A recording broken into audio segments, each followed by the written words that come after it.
Welcome to the 31st episode of the Student Recap Podcast, Student Spotlight 2, Model UN. Today I have Ethan joining me right now, and Natalya will be joining us later, but they'll both be interacting within the conversation. So, to start off with, I have Ethan here with me. So, who are you? So I'm Ethan. I am the Vice President of Model UN. I do a lot of other stuff outside of MUN, like varsity tennis and Habitat, but my main focus right now, honestly, Model UN. It's been a lot of fun this entire year. So yeah, obviously, as you're on the board of Model UN, you have a lot of experience in Model UN, the club, and we would agree that Model UN, even though everybody in the club has different interests, it really unites us because regardless of whatever else we do, it's something that we can learn and debate together. Correct? Absolutely. I mean, people always have different opinions, and you kind of understand things from a different viewpoint, and you can kind of debate that. You don't necessarily have to defend your own views, but you learn to view things from other people's perspectives, I think, in general. Yeah, especially in the conferences, it's not necessarily your opinion, but your country that you're given, because schools, they often get one country for a lot of their delegation, and it's oh well, I might not agree with this perspective, but it's very interesting to see what people around the world think, and it also opens up your horizons, because if you just focus on one perspective your entire life, you're never gonna really learn. And being able to see those different perspectives, whether they be respective of the person or the country they're representing, it's really educational. And would you just like to highlight some interesting countries that you've represented as a delegate during Model UN? My favorite one, it's not a country, but it's the United Airlines. Oh. So I was doing Fortune 500 in Hammond 48. I think that was 2 years ago. 2 years ago, yeah. This one's 49. My bad, not 40. So last year. Last year, yeah. Last year I did Fortune 500.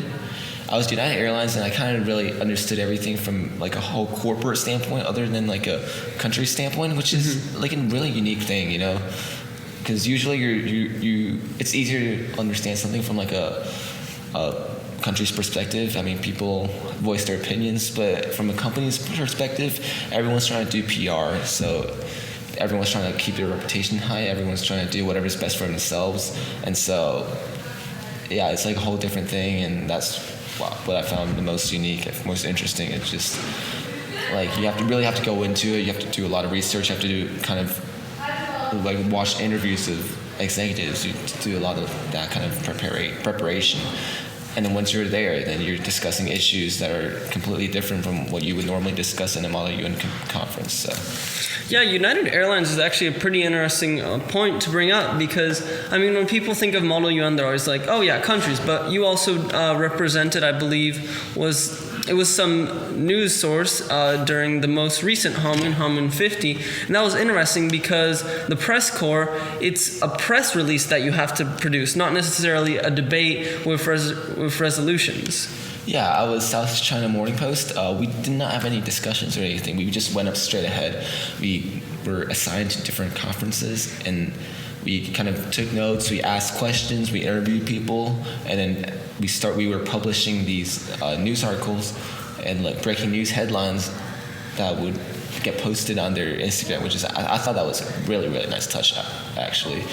And then we also had press conferences with with an entire conference if we needed that. With my conference, Poland and Hungary were trying to essentially commit genocide in Russia. Mm-hmm. So of course I had to report on that, and so that led us to a whole press conference in that NATO committee where we were kind of grilling Poland and Hungary about why they wanted to commit genocide in Russia and a lot of stuff like that. And yeah, I think that was just a really nice experience and something that you don't really think about, but then when you're actually doing it, it's a completely different thing.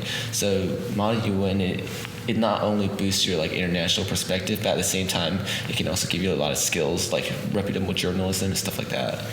I never knew that the press corps could actually intervene with other committees, and I think it would be one of the only committees that can do that, correct? Oh yeah.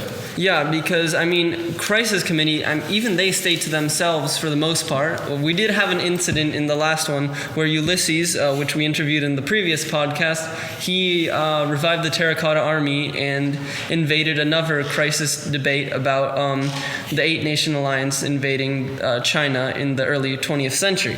But back to the question. So, a few years ago, why did you join Model UN? There are so many clubs here, so what stood out about it? Okay, I've always known about Model UN before I came to Cooper. I came to Cooper in the 9th grade, and so when I was looking at all the stuff that I could do, I was like, hey, this looks familiar. You know what? I'll give this a try. And so that's why I chose Model UN, and I stuck around because the board at the time they were really helpful, they were really supportive, and I really grew a lot from them. And I'd say I made the dumbest decision of my life in my sophomore year because I didn't do Model UN that year. Oh. Yeah, I was trying to do JSA, but then that didn't work out, and I ended up just not doing any clubs at all that year. I kind of quit everything, and that was probably the biggest mistake I made, and I kind of realized that because I came back my junior year to do Model UN again, and I picked it right up, right off the bat, and then I stuck around ever since because I knew this was the right thing for me. I loved it, and I wanted to keep doing it, and now I'm here. You mentioned JSA, so JSA, now defunct and renamed as CLA, it's more political, and I think Model UN is more neutral, that you can actually have a lot of different people, and it's not so tense per se, but I feel like it's more open to people because JSA and CLA, you have to be a very politically motivated person, I would say, because the organization, there's a few conferences, but in Model UN, there's many conferences. So it's a bit of a contrast between a niche and something that's more public. But, what are the conferences like in Model UN? I know you mentioned the countries that you were in, but, what are the conferences like? Well, the conferences are really, really fun. The standard procedure is you go in, you kind of run through all the speeches, opening statements, and then you go on, you talk about, you start discussing it, you discuss topic, and then you go into a moderator caucus, you discuss this with other people, and then you just kind of come up with a resolution, right? And so that's the kind of standard procedure of Model UN. You kind of find people who share the same opinions as you do, and then you form some kind of thing with them, but you also do a lot of diplomacy. You go around, you try to convince people to sign your resolution. You go around, you try to negotiate something between two parties. When I did a crisis, I did a crisis committee at Twisman this year, and that was a lot of fun because I was Fidel Castro. I was the only person from Cuba. It was all the U.S. and Soviet people, and so I kind of got to work out deals with both the Soviets and the U.S. to just find out what's best for me, and then do whatever I can to fit my own best interests. And that really models what an actual political discussion, an actual international UN discussion would feel like. You're really what am I saying? Diplomacy. You're really just going for whatever's best for your own country and not really thinking about anything else. You can kind of disguise it as I'm trying to help you out as well, and maybe sometimes you are. A lot of times you are, but at the end of the day, you're focused on what's best for you, and so that's what I love about UN. So in many of my committees, I didn't get the best committees, obviously. As I was a freshman, I got I believe it was General Assembly at Twisman and United Nations Environmental Protection. And for environmental protection, namely, I had a hard time because I'm not very interested in environmental sciences, but I definitely learned about how small island developing nations, which was the topic, are struggling and how we can help them. And it's interesting to see the more knowledge people in the committees, because then you form your different blocks based on sort of your friends and community there, but also the people who are like the best leaders. And then the best leaders and the people who stand out the most, they get awards. And I feel like awards are a pretty important part of Model UN, because when you have all this hard work put into it, obviously there's hours and hours put into the position papers or resolution papers at the conference. All of this hard work, you need to get something in return for it. And then when people see that there's payoff for this hard work, even though everything that you're doing is quote unquote fictional, it's not actually happening in real life legislation, it just brings happiness to everybody there. And I mean, I'd like to ask you, like, do you really think that Model UN brings people together regardless of like what school they go to or what community they're part of? I mean, yeah, absolutely. I mean, I've made a lot of connections, made a lot of friends from other schools that I normally wouldn't have. It's a really great way to meet people, and you can kind of discuss things. Even though they don't, at the end of the day, you're probably not going to know their name. You just know them by like their country. You have been calling people like, Wells Fargo, United Airlines. I'm United Airlines. What I'm saying. So I've been calling people by the country names, and I see them. I'm like, oh wait, yeah, you're Wells Fargo. What's up, man? Like it's pretty funny how it happens, but also you just really connect with people you would normally not meet. And that's what we try to do as well. We don't get assigned the same committee a lot. We try to put people in like different committees. People from Cooper, we try to spread them out so they could go out, they can be independent, they can kind of meet their own people. They don't just stick with that one person that they know from their committee. And yeah, I think it's just a really nice way to like kind of meet other people and also talk with them. I mean, when you see people from other schools, you can be like, if you know something about them, you can kind of say, oh, hey, do you know this? Do you know that? It's a normal way of socializing.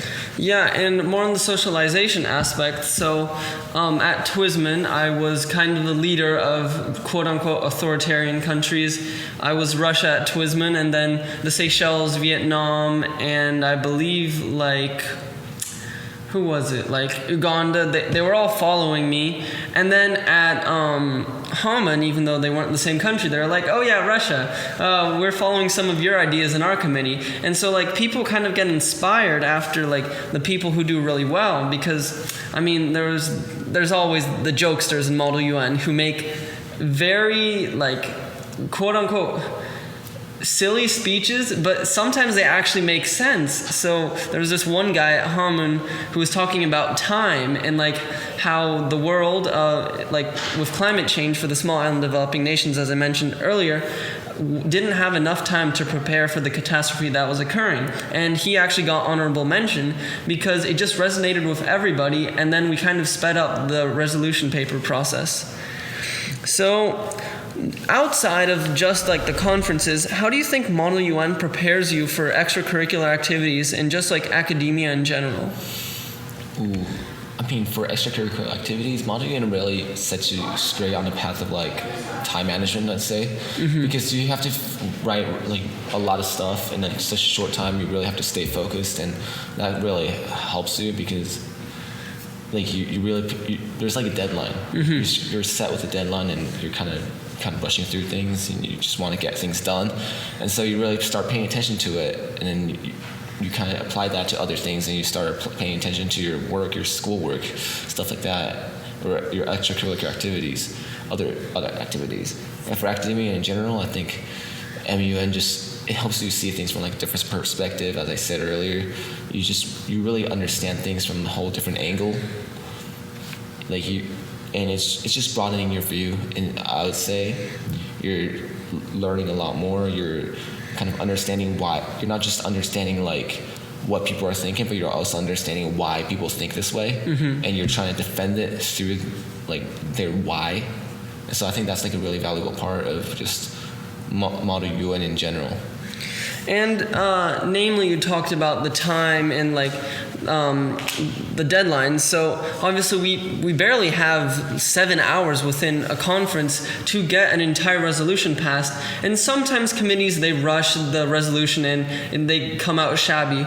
But it really is like great to see the teamwork that happens when people combine. And even though merging blocks, which are like groups of people that like put a resolution paper together, when you merge blocks and then create a resolution paper that fits everybody, it really makes the committee chairs proud, because even though they're there to like moderate and have fun as well, they really want everybody to be able to participate and get some like tangible experience that they can use in the future. So with writing these resolution papers, you have all these clauses, and then once you learn how to write that, I think it actually helps you with writing in school, because in English class, history class, where I have to do paragraphs, it's much easier for me to structure out stuff now that I know how to do long form papers such as the resolution papers. I mean, like, do you have any experience, like any specific things in Model UN that you would say have helped you in actual school? Yeah, I mean, like I said earlier, just seeing things from a whole different perspective, that's the main thing that's helped me a lot throughout my time. I mean, for me, I want to go into business, but with like a global perspective. So I always have to like read up on what the countries are thinking, what other people think about one product or something, stuff like that. I want to understand like things from all different perspectives. I mean, I'm not just focused on what I think is right for me. I'm thinking about what's right for everyone in general. So that's just one thing that I've learned to do, is just really learn and understand from others' perspectives, and not just see things in a selfish manner, just make things all about myself, that kind of thing. Now that we have Natalya back, I'll just ask her the questions since she wasn't here before. So, who are you? My name is Natalya I came to Cooper about 6 years ago, and I was born in Beirut, Lebanon. I moved to Dubai when I was really young, and I lived there for 12 years. So yeah, now I'm in Texas. So when you came here, why did you join Model UN? Because, I mean, there's so many clubs to choose from, but what stood out about Model UN to you? So I think growing up internationally and coming to the U.S. And having family from all over the world, my mom grew up in Sierra Leone. I was really fascinated in comparative politics and different forms of government that all these people in my family were exposed to. So coming to Model UN was perfect because it was an outlet for international relations and kind of holding those governments accountable, and gave me an outlet for activism in that sense. You know, even at Cooper, we don't really have a class other than government in senior year that allows us to go into these international relations and other interests in that field. So I think that it's a really good extension of what we don't have. I mean, obviously there's GOA, but that's online. You really get an experience through Model UN, through the conferences and meeting people that is different from even debate club. It's really unique. So, I mean, like, you've been to probably 10 Model UN conferences by now? Yeah, right? I think around 7. 7, okay. Yeah, like very, very close. Oh, well, counting the ones at my old school, probably like 10 to 15, but yeah. So, like, what's your opinion on the experience at those conferences? I think it's great because you get to, like, interact with so many different perspectives, and, like, you get to kind of have these conversations face-to-face with different perspectives, because online, it's kind of difficult to have those conversations since you can't really, like, humanize those people. When you have those conversations in person, face-to-face, people are more calm and they're eager to hear about different perspectives. So that's why I feel like having that in-person connection with other students who are, you know, so engaged in this intellectual activism, I would say, is really important. Now, you brought up the term activism multiple times. So, like, do you see it as a manner of both expressing your opinion, but also, like, getting other people to see your perspective? Yeah, for sure. I mean, I think just taking the initiative to learn about these different countries and learn about their government and the structure is a form of activism, because by, you know, gaining that knowledge, you're actively like seeking out those systems. And so when you do that, well, sorry, what was your question again? Can you please? Like, you see Model UN as, like, a form of presenting your ideas to other and really, like, making a community based on, like, your perspective. Yeah. So, like, do you think that there's different aspects, or that's really what it makes it up?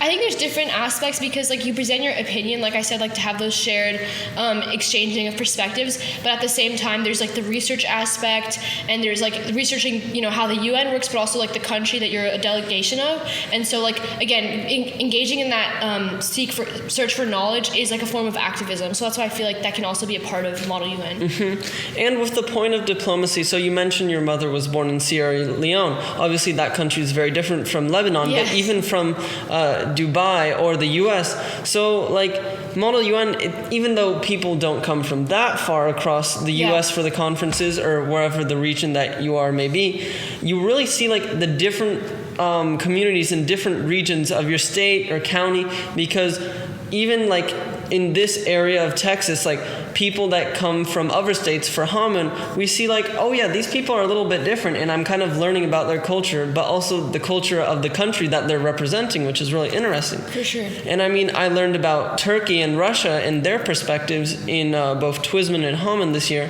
and it was really like eye-opening because, you know, in Russia, there isn't much journalistic freedom, and then the opinion of the people is that, yes, there should be journalistic freedom, but I mean, they don't really view full expression as being necessary.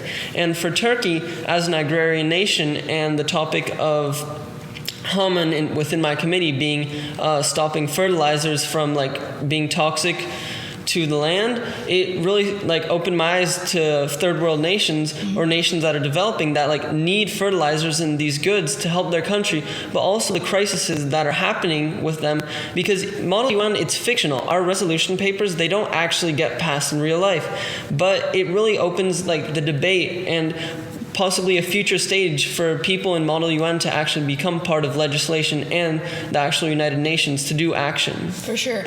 I think like what you said, even though it's fiction, it kind of gives you the initiative to think critically and to like think innovatively, because like a lot of people think legislation is so rigid and like set in stone, and that like, you know, there's no way for young people to get involved in the activism that relates to that legislation, but that's not true. Like I feel like Model UN is a great outlet for that, because again, like you hear so many different opinions and you have to make a resolution. That's like the whole point. So you learn how to cooperate with different perspectives, but also think innovatively.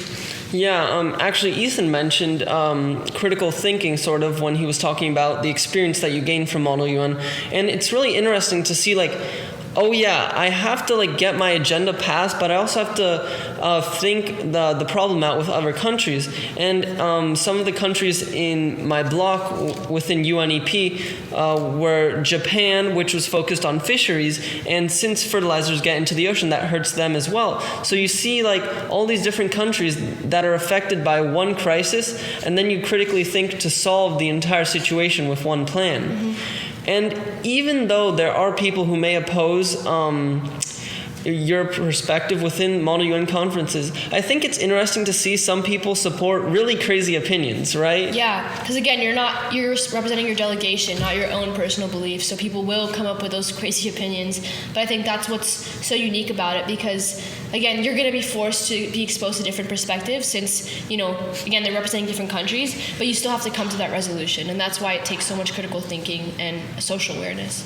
And allegedly, I heard that at one of the previous conferences that Cooper was at, a delegate from another school was able to pass a resolution that allowed child labor to be affected, correct?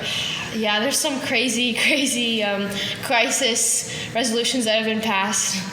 I mean, at the end of the committee, like, everybody's having fun, but definitely there's some people that act as a roadblock towards the resolution paper, because namely there was this one nation, Jamaica, who was just trying to get the chair's approval for like her ideas, but she was just stopping all the discussion in our committee because she was just shutting down the ideas. But I think there needs to be more free-flowing discussion, not just in Model UN, but also outside of Model UN, because when people just keep their ideas to themselves and just isolate themselves from the rest of the crowd, they're not going to learn. For sure. That's kind of what I touched on earlier with like that social media. Like, it's so easy to make things so polarized on social media because you're not exposed to people and you don't have that like face-to-face scholarly discussion, scholarly debate. So I think that really needs to be like encouraged in schools, and that's why clubs like Model UN, well, JSA was dissolved, but like, you know, student advocacy clubs are so important because they teach you how to have these difficult conversations with your peers, regardless of your, like, you know, different perspectives. So outside of Model UN, how do you think it has prepared you for both extracurricular activities but also academia? Yeah, I mean, extracurricularly, it's taught me how to be, again, like I said, I keep repeating myself, but it's really touches on this point, like be social and how to, again, have those conversations with people that have different perspectives, how to be open to different perspectives. And I think academically, it's obviously, helped out with public speaking. I used to be really, really scared to do public speaking. I'd shake every time I stood up. But now it's one of my favorite things to do. And even though I still get nervous, I really enjoy the adrenaline it gives me. And again, just doing that research and being exposed to so many different countries has given me an edge in history and all the different politics. Again, in AP Gov, that's really helped me too. And in my own personal studies, I'm doing an ISP on the Syrian refugee crisis in Lebanon. I feel just learning how to research, and finding the good sites and everything, the good sources, Model UN has really equipped me with that because, for resolution papers, even for your own position papers, you have to do a lot of research that correlates to that. So. Yeah, that comes back to what I said about learning about the country, but also meeting these different people, it forms bonds between you, and eventually you'll become friends with these people. So, would you agree that at Model UN conferences, it really is a place to, make friends for the long term? Because even though you might not see every delegate at the next conference, you still have a high chance of seeing them. And obviously with social media, as you mentioned as well, you can communicate on a wider scale. Yeah, no, for sure. I mean, I still talk to so many people I met at these conferences. Even at 2 different college receptions I've been to, I've seen so many kids from MUN conferences. And then it really teaches you how to be, again, social, and it puts you kind of into that environment where you're exposed to so many kids. And I feel that really simulates the environment in college or school. So it prepares you to be social and how to manage those social environments. So, Natalya, you brought up a really good point. This goes perfectly into my next question. So, for both of you, I just got Ethan back here. So, when did you each see the rewards and value of doing Model UN in your academic career as you're both graduating this year as seniors and going to college? Yeah, I mean, I think for my academic career, applying to colleges, I mean, a lot of people make it about applying to colleges, which is why I don't want to talk a lot about that, but it really gave me an edge to talk about my interest in international relations and how I explored that in high school. And I think academically as a senior, it kind of paid off when it came down to running the club and gaining that leadership. I really saw how people had seen my efforts translate into the club and why they wanted me to lead the club. So I think and then seeing all the younger kids kind of blossom into confident young speakers was really important to me, and it really made me see oh wow, my work is actually paying off, and I've actually learned something and was able to teach it to other kids. So that's I think where it really came into fruition. Can you repeat that question? Okay, so basically, how has Model UN allowed you to get new opportunities, as you're a senior and going into college? I gotcha. So, yeah, I mean, like Natalya said about making it about college, not making it about college. Well, for me, I made it about college. I'm just kidding. No, but in all fairness, I think one of the things that I think it really prepared me for is to meet people from other places and just understand things from I said that 50 times, understanding things from a different perspective. I mean, I can really connect with people from other places with other perspectives. I found that really easy going to summer camps with people from all over the world, and then also college receptions and stuff like that. I think that and then at school as well, you can. It's just rewarding to see people really take up an interest in Model UN. It's something that I don't know. It feels like a proud parent moment where you're like, oh my God, I got through to you. Great work, keep doing this. So. Yeah, I mean, obviously, as you're both on the board of the Model UN Club, you've put in tons of work into this, and then you're finally seeing the rewards of that. And part of that is seeing the delegates, as you said, become confident and see that at the conferences that we go to, it's not so much, oh, I need to hide but still present my perspective. They actually want to be a kind of commanding person in the room that directs the flow of ideas. And I've definitely gotten that confidence from each of you, and obviously the board members, skills coordinating. Because, I mean, at Twisman, I did not know what to do in Model UN, but at Haman now, I was trying to get my ideas through the committee. Even though I didn't necessarily form a perfect resolution paper, I was still able to get a block, and that was really rewarding for me, obviously. Yeah. And, I mean, to close, so you are going to, I believe, USC or Michigan, and Natalia, you got into Georgetown. Ethan, hopefully the wait list. Fingers crossed. That gets solved. But like these colleges, they are kind of an extension of the previous activities that you've had in international relations. Even though it's at like a higher level of education, you're still with the similar people who have those ideas, and it really allows you to build like your academic strengths, but also a community, because the people around you know stuff previously from Model UN most of the time. Yeah. Okay, well, this sounds like a good podcast, and thank you for each of you for coming on. Thank you. Thank you, bro.